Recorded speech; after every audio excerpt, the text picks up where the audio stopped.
सुंद' आपडेट्स लानानै फिन खेबसे फैफिनबावनाय जाबाय चेनेलावहाय जायफोरा गोसो थानाय नैबे भिडिअखौ नायलांनो हागोन। थ' गोलाव खालामा जोङो सावरायबाय थाखानाय आपडेट्स आरो बयबो मिथिनो मोनखानाय नङा होनबा। थ' बिदिब्ला जागायलांदिनि बारा गोलाव खालामा। थ' जोङो अरुण'दयनि सायाव सावरायबोगासिनो दंखायो। दा गोबांफोरा मोनाखै ना बिराद दुखु गोनां बाथ्रा जाबाय। दा माला मोनगोन बाखि थानायफोरा ना। थ' मामायाथ' फोसावलांदों हबानि गेजेरजोंहाय बेबायदिनो रांखौ माने 1250 थाखाखौ मोननाय नंला। एबाराव बेबायदिनो अरुण'दयनि राङाबो बारायनो थांगासिनो दङ आरोना।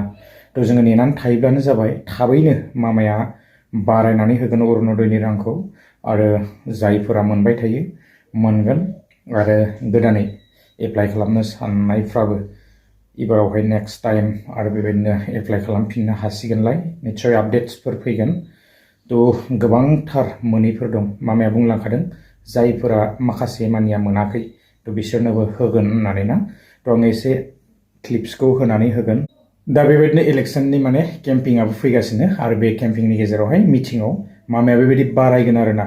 थ' जोङो नेनानै थानि मा आपडेट्स फैयो आरो मामाया मा बुंलांखो आङो एसे क्लिप्सखौ होनानै होलांदिनि।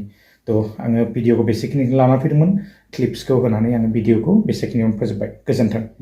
আমাৰ লক্ষ্য হ'ল অহাবাৰ অৰুণোদয় নোপোৱা মহিলাসকলকো অৰুণোদয় দিয়া। 10% মহিলা এতিয়াও অৰুণোদয় পোৱা নাই।